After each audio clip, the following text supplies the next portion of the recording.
미국 내 아태계 시민들은 인종차별과 인종혐오 등으로 불안과 차별을 여전히 체감하고 있는 것으로 조사됐습니다. 의사진료에서 인공지능을 접목한 결과 행정부담은 축소된 반면 실제 진료에선 부작용을 빚을 수 있어 주의가 요구되고 있습니다. 백악관이 국가부도를 피하기 위해 9월 말까지 쓸 수 있는 단기 부채 한도 올리기에 주력하고 있는 것으로 보도되고 있습니다. 바이든 행정부가 항공기 장시간 지연이나 취소, 결항 시에 고객들에게 현금 보상까지 의무화하고 나섰습니다. 미국 경제 상황이 늘어나는 경제 변수로 인해 연방준비제도의 판단도 흔들리고 최종 결정도 불확실해지고 있습니다. 여러분 안녕하십니까? 워싱턴 뉴스 투데이입니다. 5월 아시아태평양계 문화유산의 달을 보내고 있지만 미국 내 아태계 시민들은 팬데믹 3년간 악화된 인종차별과 인종혐오 등으로 불안과 차별을 여전히 체감하고 있는 것으로 조사됐습니다. 아태계의 절반 이상은 여전히 차별과 불안을 체감하고 있으며 미국의 소속감과 사회 일원으로 인정받고 있다고 느끼는 비율은 22%의 최하위로 나타났습니다. 안혜린 기자가 보도합니다.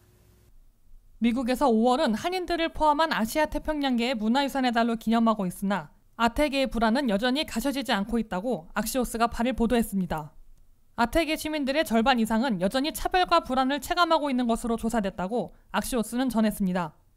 미국 내 아태계의 불안은 팬데믹 3년 동안 악화된 아태계에 대한 인종차별, 나아가 인종증오가 아직 불식되지 않았기 때문으로 해석되고 있습니다. 코로나19 바이러스가 중국에서 왔다는 설이 널리 퍼지면서 팬데믹 3년 동안 아태계에 대한 따가운 시선에서 노골적인 인종차별로 이어졌고 과격분자들에 의한 인종혐오 범죄까지 자행돼 왔습니다. 팬데믹이 시작된 2020년 3월부터 2022년 3월까지 2년 동안 미국 내에서는 아태계에 대한 인종혐오 범죄만 해도 1만 150건이나 발생했습니다. 샌프란시스코의 아태계 혐오 범죄는 2021년 한 해 전년보다 567%나 폭증한 바 있습니다. 샌프란시스코, 뉴욕, 로스앤젤레스, 애틀란타 등 한인들을 비롯한 아태계가 많이 몰려 살고 있는 대도시들에서 특히 인종차별을 넘어서는 인종혐오 범죄가 기승을 부렸습니다. 이 때문에 아태계 시민들의 절반 이상이 여전히 불안해하고 있으며 혐오 범죄의 주 피해자였던 아태계 젊은 여성들의 걱정이 가장 심한 것으로 악시오스는 전했습니다. 이와 함께 아태계 시민들은 미국에 속하고 있다는 소속감과 사회 구성원으로 인정받고 있다고 느끼는 비율이 22%에 불과한 것으로 조사됐습니다. 이는 인종별로 가장 낮은 것으로 나타났습니다. 미국에 속한 소속감과 사회 구성원으로 인정받고 있다고 느낀 비율은 백인이 57%로 압도적으로 높습니다. 이에 비해 라티노는 25%, 흑인들은 24%로 절반에도 못 미치고 있는데 아태계는 22%로 최저치이자 백인들의 3분의 1 수준에 그치고 있습니다. 컬럼비아 대학의 조사 결과 팬데믹으로 가장 큰 피해를 입은 것으로 보이는 중국계는 4명 중 3명꼴인데 75%나 지난 한 해 동안 인종차별을 체험했었다고 답한 것으로 나타났습니다. 중국계와 비슷한 모습을 보이는 한인들도 중국계를 타겟으로 하는 혐오 범죄에서 함께 무차별 피해를 당한 사례들이 있었습니다. WKTV 뉴스 안혜린입니다. 미국에서 의사진료에 챗GPT와 같은 인공지능을 접목해 시범 시행한 결과 행정부담을 덜어주는 도움을 받고 있는 반면 실제 진료에선 부작용을 빚을 수 있어 주의가 요구되고 있습니다. 미국 내 3곳의 대학병원 시스템에서 의사진료 과정에 챗GPT와 같은 인공지능을 접목해 환자들의 질문에 답변해주고 관리하는 시범 프로그램이 진행되고 있습니다. 미국에서 병의원들의 의사진료 과정에 인공지능을 접목시켜 어떤 효과가 있는지, 어느 부작용을 주의해야 하는지를 시범 시행하고 있다고 CBS 뉴스가 보도했습니다. UC 샌디에고 병원과 UW, 즉 위스콘신 대학병원에서 시범 프로그램을 시행하고 있고 스탠포드 대학병원으로 확대되고 있습니다. 현재까지의 시범 프로그램을 시행한 결과 의사진료에 챗GPT와 같은 인공지능을 접목하면 의사들의 행정 부담이 대폭 감소해 더 많은 환자들을 더 주의 깊게 진료할 수 있는 큰 도움을 받고 있는 것으로 CBS 뉴스는 전했습니다. 의사들은 환자 진료 기록을 일일이 쓰는데 상당한 시간을 할애했으나 인공지능을 접목하면 더 효율적으로 정리할 수 있는 것으로 나타났습니다. 또한 환자들이 여러 질문을 의료진들에게 보냈을 때에도 더 신속하게 답변해주고 있어 효율성이 높아진 것으로 조사됐습니다. 심지어 내과 전문의들의 저널인 자바의 조사 결과 200여 개 질문에 대한 답변을 보고 환자들은 의사들보다 인공지능 답변을 더 선호한 것으로 나타났습니다. 하지만 인공지능을 접목시키더라도 의사들의 직접 진료를 대체할 수는 없는 것으로 확인됐다고 CBS 뉴스는 지적했습니다. 인공지능에 기반한 챗 GPT 등에게 복잡한 증상을 알리고 물어보더라도 오작동 또는 실수로 잘못된 답변, 처방을 내놓을 가능성이 매우 높기 때문에 의사 진료를 대체할 수 없다는 지적입니다. 환자들의 증상이 여러 가지가 섞여 질문도 복잡하게 하게 될 경우 인공지능과의 소통이 잘 이루어지지 않아 틀린 처방을 내놓을 수 있고 심각한 부작용을 일으킬 위험이 여전히 높습니다. 또한 인공지능은 데이터들이 축적되어야 분석해 답변할 수 있는 데다가 인간이 하는 것처럼 환자들의 증상과 검사 결과, 보험에 따라 지불해야 하는 의료비 등을 종합 처리하기 어렵기 때문에 활용에 제한적으로 꼽히고 있습니다. 이어 여러 언어로 정확하게 번역할 수 있는 시스템으로 개선되어야 하고 환자들의 프라이버시 문제도 불거질 것으로 CBS 뉴스는 밝혔습니다. 이처럼 챗 GTP와 같은 인공지능이 검색 엔진에 접목되면서 인류 사회에 대변혁을 일으킬 것으로 예고되고 있으나 사람만이 할 수 있는 감성까지 가미된 소통과 업무에서는 AI가 인간을 도울 수는 있어도 대체하지는 못할 것으로 CBS 뉴스는 지적했습니다. 백악관이 6월 1일부터 국가 디폴트, 국가부도에 빠지는 대재앙을 피하기 위해 9월 말까지 쓸 수 있는 단기 부채 한도 올리기 방안에 주력하고 있는 것으로 보도되고 있습니다. 조 바이든 대통령은 9일 의회 지도부와의 백악관 5인 회동에서 단기 한도 올리기를 채택해 4개월의 시간을 벌고 연방정부 예산 삭감을 논의하는 해법을 제시할 것으로 월스트리트 저널이 보도했습니다. 한면태 기자가 보도합니다. 미국이 6월 1일이면 사상 초유의 국가 디폴트, 즉 국가 부도에 빠질 수 있다는 적색 경고장을 받아든 워싱턴 정치 지도자들이 공개적으로는 아직 정면 대치하고 있으나 마크 협상에서 돌파구를 찾는 길을 모색하고 있다고 월스트리트저널이 보도했습니다. 조 바이든 대통령은 9일 백악관에서 공화당의 케빈 메카시 하원의장, 미치 매코넬 상원대표, 민주당의 하킴 제프리스 하원대표, 척 슈머 상원대표와 긴급 5인 회동을 갖고 국가부채 한도 올리기와 2024 예산 삭감 문제를 논의합니다. 공개적으로는 두 사안의 연계 처리냐 분리 처리냐를 놓고 정면 대치하고 있습니다. 메카시 공화당 하원이 국가부채 한도를 내년 3월 말까지 쓸 수 있는 1조 5천억 달러를 올리는 대신에 2024 회계년도 예산을 2022 회계년도 수준으로 후퇴시켜 22%나 대폭 삭감해야 한다는 법안을 통과시켜 놓고 있습니다. 이에 맞서 바이든 민주당 상원은 이 사안을 분리해 국가 부채 한도부터 올린 다음에 내년도 예산안을 논의하자고 맞서고 있습니다. 하킴 제프리스 신임 하원 대표가 이끄는 민주당 하원은 공화당 하원 법안에 맞서 국가 부채 한도만 올리는 단독 법안을 과반의 지지로 하원 본회의에 직접 상정하는 디스차지 패티션을 이용키로 하고 이에 필요한 공화당 하원의원 5명을 끌어들이려 시도하고 있습니다. 하지만 공화당 하원의원들의 이탈을 기대하기 어려운 상황이어서 6월 1일 이른바 엑스데이트가 얼마 남지 않음에 따라 국가 부도라는 대재앙을 피한 후에 시간을 더 벌어 협상하는 타협책이 중점 거론되고 있습니다. 백악관이 주력하고 있는 단기 부채 한도 올리기 방안은 현 회계년도가 끝나는 9월 말까지 쓸 수 있도록 국가 부채 한도를 올린 다음에 예산 삭감을 논의하자는 겁니다.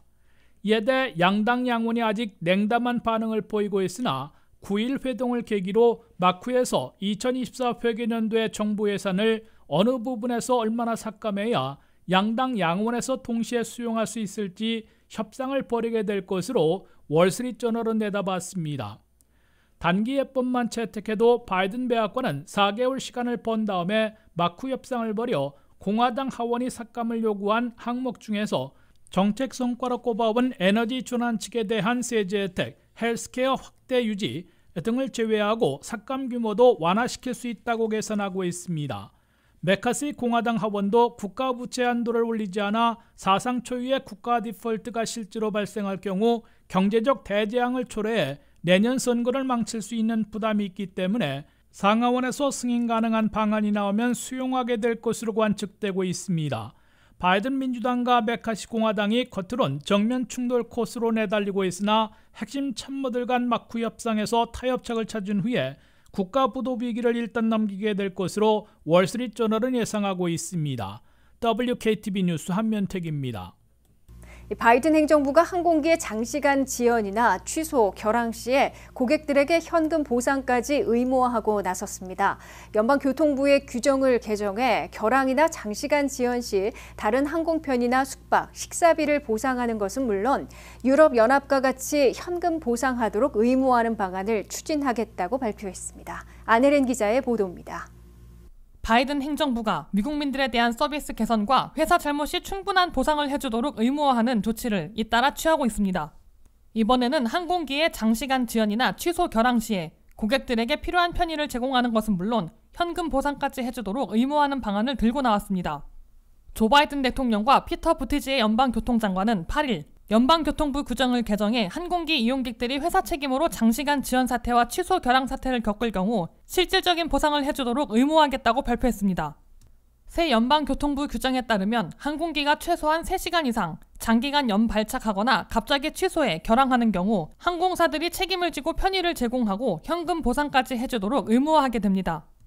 현재는 이용하지 못한 항공편에 대해서 환불해주고 다른 항공사의 항공편을 연결해주게 되면 그 차액이나 부과되는 수수료 등에 대해 항공사별로 보상해주고 있습니다. 그러나 현재는 의무사항이 아니라 자발적인 보상이고 여행 크레딧이나 바우처로 지급되고 있을 뿐 현금 보상은 제외되어 있으나 바이든 행정부는 이번에 이를 반드시 지켜야 하는 의무조항으로 강화하려는 겁니다. 이에 따라 새 규정이 시행되면 장시간 연발착하거나 항공편이 갑자기 취소돼 결항할 경우 회사 스텝 부족이나 지나친 비행 일정 배정 등 회사 책임에 의한 것일 경우 고객들에게 다른 항공편을 연결해주며 항공료의 차액과 부과되는 각종 수수료를 보전해 주어야 합니다. 밤샘일 경우 숙소와 식사비까지 제공해야 합니다. 현재 항공사들은 자사의 항공기만 이용할 수 있도록 여행 크레딧이나 바우처를 제공하고 있으나 앞으로는 자유로운 선택이 가능하도록 현금 보상도 의무화됩니다.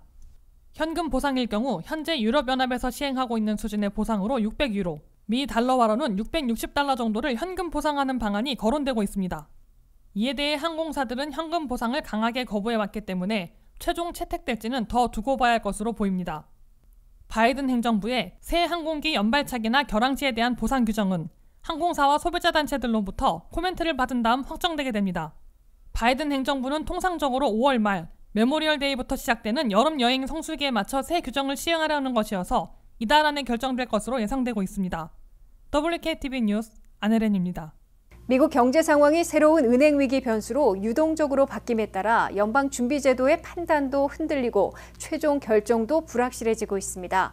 미국 중앙은행인 연방준비제도는 6월 회의부터 은행 대출과 소득 증가, 고용시장, 물가 진정 등 4대 지표를 보고 기준금리를 5%에서 동결할지 아니면 계속 올릴지 연말에는 인하를 시작할지 결정하게 될 것으로 예고했습니다. 한면태 기자가 보도합니다. 미국 경제에서 새로운 은행 위기 등의 변수가 등장함에 따라 연방준비제도의 향후 기준금리와 통화정책도 다소 불확실해지고 있습니다. 월스트리트저널은 연준이 앞으로 발표되는 4대 경기지표를 보고 6월부터 8번 남은 FOMC 회의 때마다 금리를 동결할지 아니면 계속 올릴지 연말부터 금리 인하를 시작할지를 결정하게 될 것으로 보도했습니다. 첫째, 새로운 변수, 난제로 떠오른 은행들의 대출이 앞으로 대폭 주로 신용경색, 돈맥 경화로 악화될 경우 금리 동결이 아니라 금리 인하를 시작하라는 압박을 받게 될 것으로 보입니다. 미국 은행들의 대출은 4월 말 현재 12조 1,100억 달러 규모로 아직 급락하지는 않고 있으나 지난해 말까지는 두 자릿수로 증가하다가 이제는 9% 증가로 크게 둔화됐습니다. 더욱이 지역은행 세 곳의 파산 이후 은행 예금이 많이 줄어들어 대출 여력이 급감하면서 앞으로 대출 감소 또는 신용경색을 초래할 위험이 생기고 있습니다. 3월 8일 실리콘밸리 은행과 시그니처 은행의 파산 이후 미국 은행들의 예금 총액은 5천억 달러나 빠져나가 2년 만에 최저치를 기록했습니다. 은행 대출이 줄어들면 사업체나 가게에서 돈을 구하기가 어려워지는 신용경색으로 불경기를 더 부채질하게 되고 이는 연준이 금리 동결 대신에 금리 인하를 선택해야 하는 압력을 받게 됩니다. 둘째, 미 근로자들의 임금 상승, 소득 증가도 주요 지표로 꼽히고 있습니다. 미 근로자들의 시급은 4월에 전년보다 4.4% 인상돼 여전히 높은 수준을 보이고 있습니다. 제롬 파월 연준 의장은 임금 상승률이 3%가 되어야 물가 2% 목표를 달성하게 된다고 밝혀 아직 물가 잡기가 먼 길이고 기준금리를 계속 올려야 하는 요인으로 간주되고 있습니다. 셋째, 고용시장에서의 노동력 수요가 중시되고 있습니다. 미국의 4월 실업률은 3.4%로 떨어지며 54년 만에 최저치를 기록했고 한 달간 일자리가 25만 3천 개 증가해 다시 강세로 돌아서 냉각시키려던 연준의 시도를 무색하게 만들었습니다. 이례적으로 2년 이상 지속되고 있는 강력하고 뜨거운 미국의 고용시장은 임금 인상과 물가 상승으로 이어지기 때문에 연준이 냉각시키려 시도해온 것인데 10번에 걸쳐 5%를 올렸어도 충분히 고용시장과 임금 상승, 나아가 물가를 진정시키지는 못하고 있음을 보여주고 있습니다. 넷째, 물가가 얼마나 진정되느냐에 따라 연준의 금리 정책이 판가름납니다. 연준이 선호하는 PCE, 개인 소비지출 물가는 3월 현재 4.2%이고 식품과 에너지를 제외한 근원 PCE는 4.6%로 매달 진전되고는 있으나 목표치 2%보다는 2배 이상을 기록하고 있습니다. 연준은 올 연말 PCE 물가가 3.3%, 근원 PCE는 3.6%까지 낮출 수 있고 목표치인 2%에 도달하는 시기는 2025년 말로 내다보고 있어 물가 잡기에 2년은 더 걸릴 것으로 예상하고 있습니다. WKTV 뉴스 한면택입니다. 이상으로 워싱턴 뉴스투데이를 마치겠습니다. 시청해주신 여러분 고맙습니다.